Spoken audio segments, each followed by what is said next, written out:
Au fait, ce message, il est aussi éternel. Il est à la fois,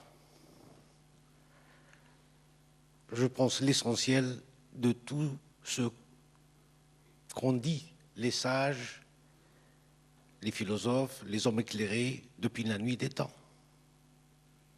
Comment se dépolluer. Et dans la tradition soufie, on appelle ça comment lever le voile. Ces multitudes de voiles qui nous cachent notre propre réalité et la réalité aussi du monde ou de la création dont nous faisons partie. C'est vrai que l'ego humain nous a été donné en quelque sorte par amour. La vie nous a été donnée par l'amour. Et pour donner une individualité, une originalité à chacun de nous a un ego à sa mesure.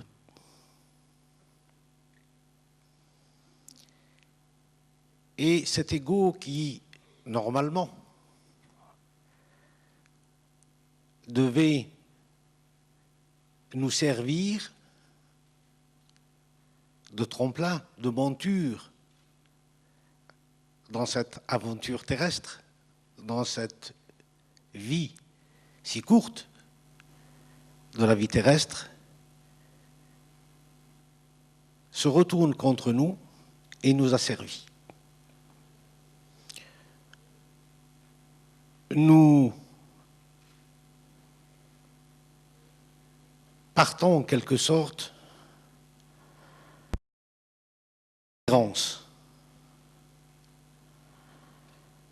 à la quête de soi en tournant le dos à la lumière même qui nous permet de mieux cheminer et de mieux nous guider vers l'essentiel de ce qu'est la vie d'un être humain.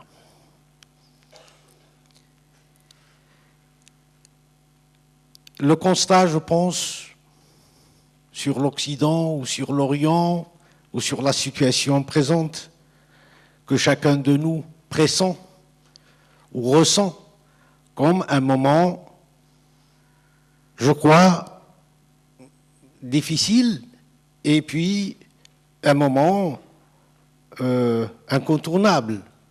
Ni les politiques, ni les économistes, ni les financiers, ni les religieux, ni les écologistes, ni les pauvres, ni les riches, ni le nord, ni le sud, aujourd'hui ne peut nier que nous sommes arrivés à un moment où la situation de l'homme sur cette terre pose un grave problème à l'homme lui-même.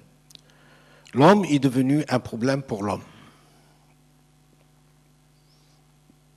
Donc la condamner ne servirait à rien. C'est, je pense, l'arme du faible. Mais celui qui cherche aujourd'hui du sens à lui-même et à ce qui arrive à nous tous, c'est de semer l'espérance. Comment, aujourd'hui, essayer de semer l'espérance dans le cœur des êtres humains, et notamment dans les nouvelles générations. Comment leur conseiller, sans pour cela ni les violenter, ni par contrainte en quelque chose idéologique ou philosophique ou religieuse, mais tout simplement un nasiha, comme on dit dans la tradition musulmane, le conseil. Comment conseiller aux pédagogues, comment conseiller aux instituteurs, aux éducateurs, aux gestionnaires de la cité, aux politiques, tout simplement de se référer à la sagesse millénaire de l'humanité. Cette humanité qui aujourd'hui est aux abois et qui s'aperçoit chaque jour que toutes les valeurs préconisées par la société moderne se retournent contre elles. Qu'elles sont des fausses valeurs, elles sont même des contre-valeurs, parce qu'elles sont contre l'humain lui-même. Que ni la richesse matérielle, ni sa technologie, ni ses promesses de paradis artificiel ne peuvent faire le bonheur de l'être humain. Au contraire, plus nous avançons et plus nous sommes en train de nous enfoncer dans un labyrinthe, dans des sables mouvants, où cela devient chaque jour plus difficile de pouvoir évoluer. Et comme l'évolution est le propre même de la vie, si nous n'évoluons pas vers quelque chose de positif, vers quelque chose de salvatrice qui peut nous sauver de nous-mêmes, alors je crois que l'avenir s'y résumera à une catastrophe à une échelle jamais connue, parce que l'humanité est aujourd'hui nombreuse, nous sommes plus de 6 milliards d'êtres humains sur la Terre,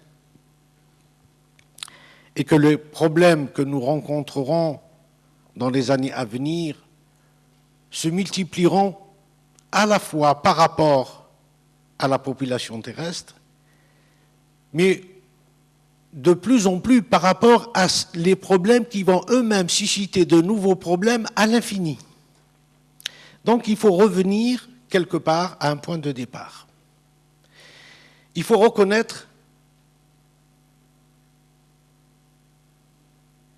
que dans notre histoire, nous arrivons aujourd'hui à un seuil où il faut quitter un monde pour un autre. Et il faut l'accepter.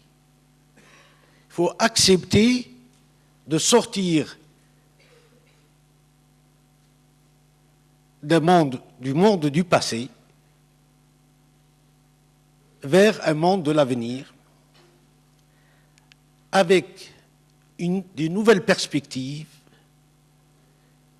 des nouvelles orientations, des nouveaux systèmes économiques et peut-être même des nouveaux systèmes politiques. On répète sans arrêt, on nous a répété par le passé, le communisme sauvera le monde, le socialisme sauvera le monde, le capitalisme libéral, c'est la dernière des astuces, c'est la dernière des illusions qui aujourd'hui s'effondrent en vue et au su de tout le monde. Donc, vers quelle aventure, quelle nouvelle aventure l'homme va-t-il se diriger? Soit vers le repli sur soi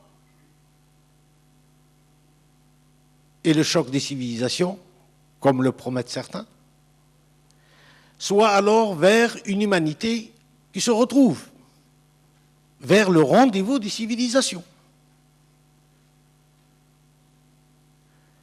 par l'échange de ce qu'elles ont de meilleur. Mais ce qu'on peut échanger avec l'autre, c'est ce qu'il désire lui-même. On ne peut pas lui imposer des vérités, nos vérités à nous. Aucune civilisation, aussi prestigieuse qu'elle soit, ne peut imposer à l'autre, sous prétexte qu'elle est meilleure, ou qu'elle est plus sage, ou qu'elle est plus spirituelle, ou qu'elle est plus technologique, ou ceci, ou cela.